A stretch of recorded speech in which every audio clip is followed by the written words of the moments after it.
का विश्राम होना वैराग्य है।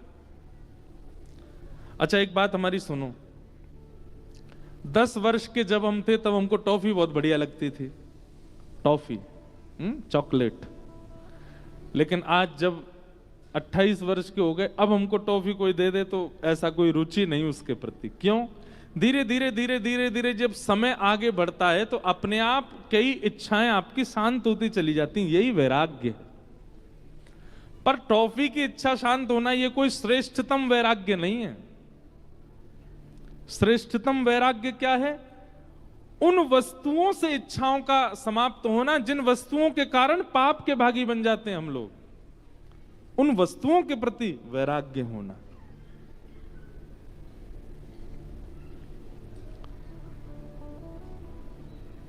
उसको वैराग्य कहते हैं।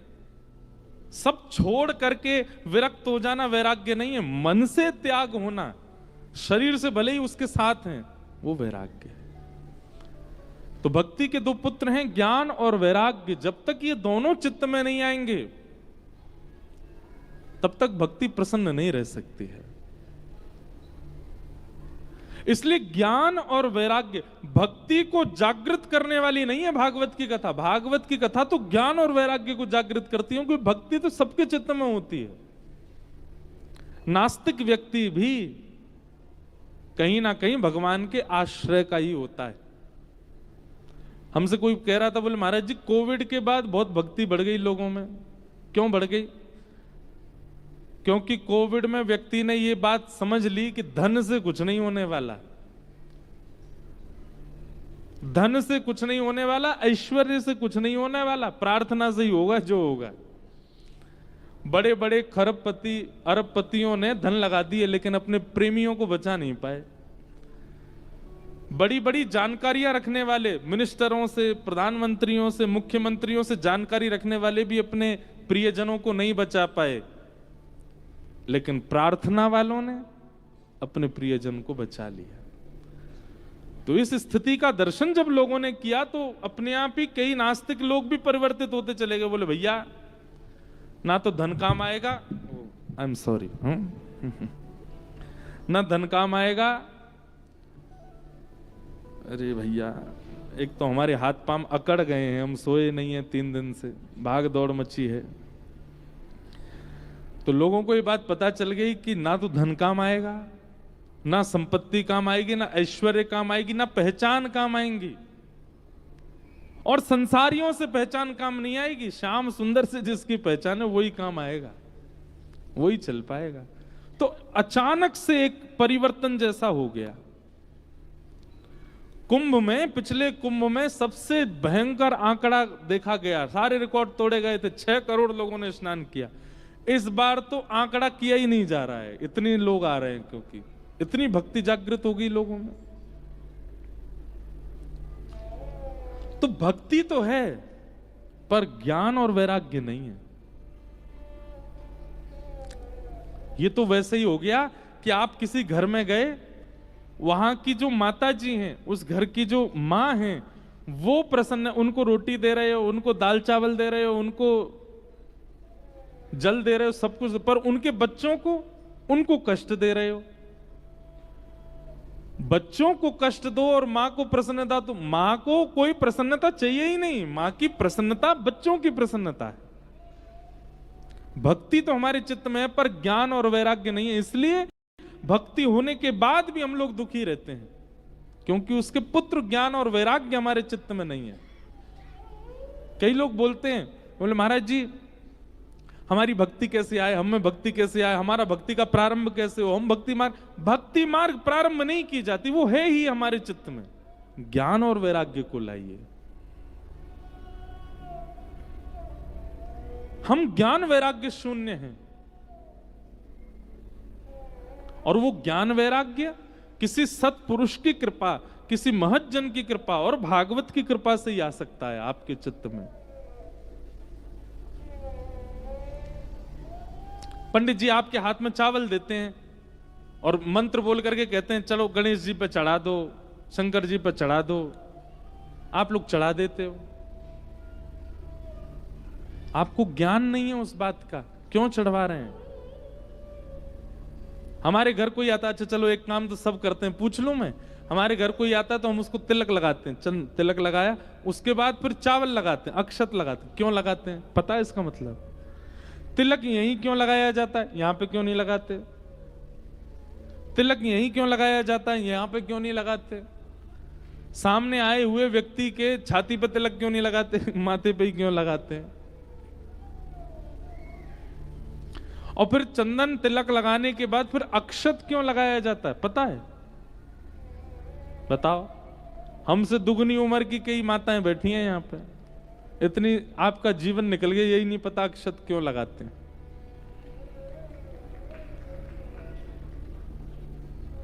ताली भी बज गई, हमें नहीं पता। न, बहुत सीधे हैं हमारे हिमाचल के लोग। ये बात तो है, हम प्रशंसा झूठी नहीं कर रहे, पर हिमाचल के लोग सीधे बहुत हैं, बहुत सरल हैं, बहुत सीधे। और वही आपका सीधापन, वही आपकी सरलता आप सबके मुखाकृति में दिखती है, बहुत सहज है। इसलिए मेरा सबसे प्रिय प्रांत है हिमाचल, बहुत अच्छा लगता है। मुझे ज्यादा रहने का अवसर नहीं मिला, पर घूमा मैं खूब हूं हिमाचल में। ज्यादा भी नहीं घूमा, थोड़ा ही घूमा हूं, इसलिए भी। अच्छा, एक और बात है कि अति प्रिय वस्तु से जितना दूर रहा जाए वो उतनी ज्यादा प्रिय और लगती है। हम थोड़े कम ही घूमे, लेकिन फिर भी हमको बहुत अच्छा लगता है। यहाँ के लोग, यहाँ का भोजन पानी, यहाँ के लोगों का स्वभाव, बोली भाषा। जैसे हमारे ब्रजवासी सीधे हैं, वैसे अब तो ब्रजवासी थोड़े से चतुर हो गए हैं। ठाकुर जी जब आए थे ना पृथ्वी पर, तब बहुत सीधे थे ब्रजवासी।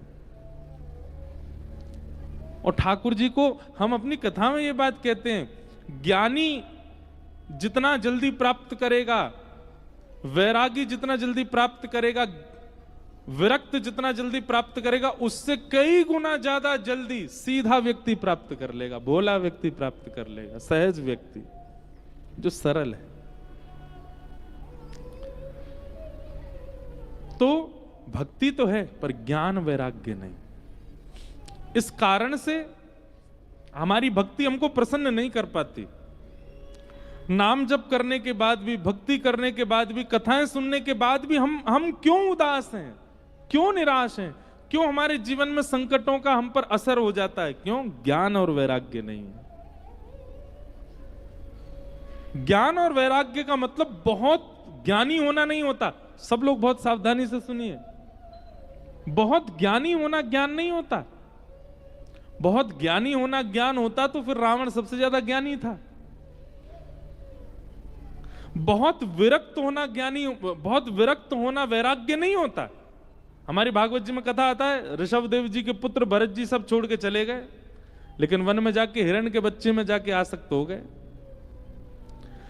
पत्नी में आसक्त नहीं हुए, बच्चे में आसक्त नहीं हुए, संपत्ति में आसक्त नहीं हुए, पूरे खानदान अपने राज्य में आसक्त नहीं हुए, एक हिरण के बालक में आसक्ति हो गई भरत जी महाराज की, और उसके कारण उनको जड़ भरत बनना पड़ा, हिरण बनना पड़ा। हिरण में आसक्ति कोई बड़ी बात है? और हिरण में आसक्ति ज्यादा से ज्यादा कितनी होगी? सुबह शाम उसको गले लगा लोगे बस। वो आसक्ति भरत जी महाराज को जड़ भरत बना देती। कथा आएगी तो सुनाऊंगा। तो वैराग्य नहीं है, ज्ञान नहीं है। वैराग्य वैराग्य नहीं है, ज्ञान ज्ञान नहीं है, क्योंकि जो हम सोचते हैं वो ज्ञान नहीं है। सत्य की पहचान होना, सद असद की नॉलेज होना, यह ज्ञान कहलाता है। आपके सामने प्रस्ताव आया ब्याह के लिए, वहां का लड़का है, इतना धनवान है, इतना पढ़ा लिखा है, इतना सब कुछ है उसके पास, प्रॉपर्टी है, सब कुछ है, बढ़िया है। लेकिन आपके सामने एक उसका अवगुण भी आया। क्या? मंदिर नहीं जाता, कथा नहीं सुनता, उसको आध्यात्म से कोई दूर दूर तक संपर्क नहीं। तो आपने क्या किया? और भले ही सब कुछ है पर आध्यात्म जीवन में नहीं है, ऐसे से मैं विवाह कैसे करूं? ये ज्ञान है। लेकिन कई लोग क्या करते हैं, कोई बात नहीं, उसके अंदर भक्ति भाव नहीं है, तुम जाके उसको भक्त बना देना। नहीं बनेगा, बहुत रेयर केस होते हैं कि वो बन जाए। कई बार हम उसके कई अवगुणों को नजरअंदाज कर देते हैं, क्योंकि गुण कई बार बहुत प्रधान होते हैं। धनवान बहुत ज्यादा है, सुंदर है, कई बार उसके अवगुणों को नजरअंदाज कर दिया जाता है। आध्यात्मिक व्यक्ति इतना ज्ञानी हो जाता है कि जिन वस्तुओं को नजरअंदाज करना चाहिए उन्हीं को करेगा, जिनको नहीं करना चाहिए उनको नहीं करेगा। आध्यात्म ज्ञान देता है, जीवन में निर्णय कैसा होना चाहिए उसको ज्ञान कहते हैं। पढ़ लिखना, लिख लेना, बहुत ज्यादा नॉलेज होना, बहुत किताबों का सिर में बोझ होना, ये ज्ञान नहीं होता। निर्णय क्या लेना है हमें, डिसीजन हमारा कैसा होगा, उसको ज्ञान कहते हैं। और भक्ति के दोनों पुत्र हैं, ज्ञान और वैराग्य। इन्हीं के वर्धन के लिए श्रीमद् भागवत की कथा है। जब दोनों वृद्ध हो गए तब नारद जी महाराज बद्रीनाथ गए। बद्रीनाथ में सनत कुमारों ने कहा, बोले एक ही उपाय है, उस उपाय से ज्ञान और वैराग्य दोनों पुनः स्वस्थ हो सकते हैं। क्या? सत्कर्म सूचको नूनम ज्ञान यज्ञ स्मृतो बुधई श्रीमद् भागवत लाप सतु गीत सुखादिभि। श्रीमद् भागवतालाप सतु गीत सुखादिभि। भागवत की कथा कराओ, सारे क्रम पूछे, विधि पूछे, कैसे कराएं, कहां कराएं, सब कुछ समझ करके, और गंगाद्वार समीपे तु तटमानंद नामकम। आनंद नाम का वन है गंगा द्वार, यानी कि हरिद्वार के पास में, संभवतः ऋषिकेश, वहां पर भागवत की कथा कराओ। नारद जी महाराज को सनत कुमारों ने आज्ञा दी भक्ति के पुत्रों को पुनः व्यवस्थित करने के लिए, और वहां सनत कुमारों ने आकर के कथा सुनाई। कथा सुनने के लिए अनेक देवी देवता, ऋषिजन आदि सब आए। जैसे ही कथा में भक्ति महारानी ने प्रवेश किया, भक्ति सुतौ तौ तरणौ गृहीत्वा प्रेमैक रूपा सहसा विरासीत्। श्री कृष्ण गोविंद हरे मुरारे नाथेति नामानि मुहुर्वदन्ति। भक्ति महारानी अपने पुत्र ज्ञान वैराग्य का साथ जैसे ही कथा में प्रविष्ट हुई। अच्छा एक बात बताएं, कथा में आपको इतना अच्छा क्यों लगता है? भक्ति तो आपके चित्त में है, कथा में क्या अच्छा लगता है, क्यों अच्छा लगता है?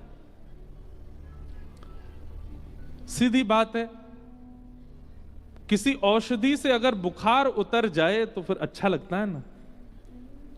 खांसी जुकाम अगर रसायन पीने से, काढ़ा पीने से ठीक होने लग जाए तो अच्छा लगता है।